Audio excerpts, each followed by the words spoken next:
But then they, in the divisional round, the next round, they get eliminated by the San Francisco 49ers by a score of 24-16. Yep, 16 because they actually go for two 2-point conversions and they are successful in both of them because that's how aggressive Dan Campbell is, and that's the score. But the likes of Christian McCaffrey are proved to be too much for them, and all the linemen and Debo Samuel proves to be too much for them as well. And the defense for San Francisco is able to stop the Lions offense in the key moments when they need to, thus the elimination in the divisional wild card round. But I think this year it'll be the 49ers over the Eagles, and they'll make it to the Super Bowl. And I think the 49ers will defeat the Chiefs in the Super Bowl. So my Super Bowl winning pick is the San Francisco 49ers. And as I said in my previous video, I had the Lions losing to the 49ers in the divisional round, which is like round 2 for us casual fans. And if you're going to lose in the playoffs, you might as well lose to the Super Bowl the eventual Super Bowl champions. So screw what I said. The Detroit Lions need my support. You deeds, Orrin here. I figure this will be my weekly postseason video that I like to do midweek, where I talk about the upcoming postseason game, the Detroit Lions, and going against the San Francisco 49ers in the NFC Championship game.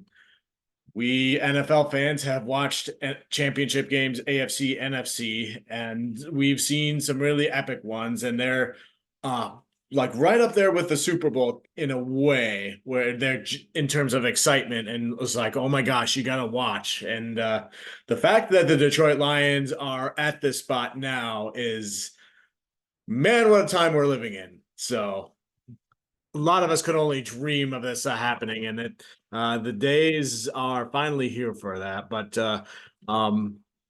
however, it seems that the Detroit Lions are very much heavily underdogs here against the San Francisco 49ers, which you might have heard me say earlier in this video that I, at one point or another, predicted that they would win the Super Bowl and that they would actually eliminate the Lions in the postseason. Even though I thought that would be a divisional round game, but it's looking like a championship game round. But you know what? They're my team. They're the Detroit Lions. So, of course, I'm going to support them by contradicting myself and being a hypocrite and saying, you know what, the Lions can beat the San Francisco 49ers. And I think there's a few reasons why that is. So, obviously Detroit is as good of a road team as they are a home team. So home field advantage for the 49ers might not mean that much. I mean, it certainly didn't look like it, as they struggled to beat the Green Bay Packers last week. And I was just looking at Jared Goff's career statistics against the 49ers. Even though in his career he's 3-6 against them, including 0-1 against the Detroit Lions. I'll talk about that game in a minute. His numbers do appear to be impressive. This is from a Yahoo article where, according to that, he is in his career against San Francisco, he has thrown 1,918 yards, 17 touchdown passes, 7 interceptions, and an 89.0 passer rating. So take that for what it's worth. That does sound like good stuff there. So he hasn't been shut out by the 49ers in his career. So that's one thing to consider there. So, and then the one time I remember that when this Lions group, like with this regime and the majority of these key players here play the 49ers, it was actually, 3 seasons ago, game 1, Dan Campbell and Brad Holmes' very first game with the Detroit Lions, and the 49ers were the opponent. But the 49ers did beat us. They crushed us for a while, but we did make a big comeback with a lot of garbage time points. And that was the game where Jeff Okudah, he had a really bad game against Debo Samuel, and he got chewed out by Aubrey Pleasant, the cornerbacks coach at the time, on live TV. And neither one of those guys are with the Lions now. And then later in that game, Jeff Okudah tore his ACL or Achilles or whatever and was out for the season. So, and then, other people like Jamal Williams was there. TJ Hawkinson had a big game, not with us there anymore. Raheem Mostert but he's not like a factor anymore. He's not there. So, you know, and then for this upcoming game, Debo Samuel is still there, but he may not necessarily play because he had an injury in the last game against the Packers. So we're still waiting for the poker uh, game to unfold with whether or not he's going to play throughout this week. So, but the thing I want to talk about in that game, that was Penei Sewell's very first game too in the NFL, and he was playing left tackle because Taylor Decker was injured, and he lined up against Nick Bosa quite a well. And as from what I remember, he had a pretty good game against arguably the top edge rusher in the league. And Nick Bosa in the press conference afterwards himself said, "Yeah, he did a really good job. I could see him being a left tackle in the future, and things like that." So. If Penei Sewell can hold down Nick Bosa in his very first NFL game, fast forward 3 years to where he's now the top tackle in the league, then imagine how much he'll be able to take Bosa out of the equation, assuming uh, Bosa will line up against him. He might line up against Taylor Decker, and then but Decker should be able to do a pretty good job with him there too. Although Nick Bosa will probably get his fair share of successes because he's arguably the top edge rusher in the whole league. And not to mention the other defensive linemen, it will be a tough task. Like Jonah Jackson's not playing in this game, so the backups at that left guard spot have a huge task against them. Make no mistake about that, and they will give up some pressures at that spot, but their goal is to not let the game get too far away from them. Except the fact that you will inevitably give up pressures if you're a backup left guard there, um, but your goal should be to win more often than what you would expect. So that's pretty much all I'll say about that. And then, um, yeah, I this is kind of a random video, so I'll be all over the place, but that these videos are more of an art and less of a science. That's the way I like to think of them. So I did a short after the playoff games for the divisional round ended, and it was like the 13 thing because both conference games are the 1 seed taking on the 3 seed, and then to get clicks and views, I made it about like a Swifty Easter egg thing because it's like 1-3-13 and all that. And then someone pointed out 13 is Brock Purdy's numbers. Like, oh, maybe that stands for him. But then if you really look at it, like, because the number 1 seed is the bottom on like the scoreboards usually, and then the 3 is on top, and then it's 3-1. So maybe it's about 31. And you guess whose number that is?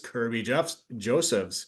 So maybe Kirby Joseph is the chosen one in this game. Maybe he'll do what he did to Aaron Rodgers at the game I went to and get a game sealing interception. Maybe Kirby Joseph is the one who will have a huge role in this game and then maybe out in the Super Bowl. So, and then I think if there's a script writer or a football gods out there, I think another reason they want the Lions to advance to the Super Bowl, and in this case, probably the Kansas City Chiefs as well too, is because the Nickelodeon Super Bowl broadcast is going to be coming up as well as the traditional CBS one because it's their turn and they own Nickelodeon, and it's going to be the Bikini Bottom SpongeBob cast. I guess are gonna be doing the broadcasting and analyzing of the games and stuff like that, and they need as much uh, content to work with as possible. I mean, obviously, like if you get the Chiefs, then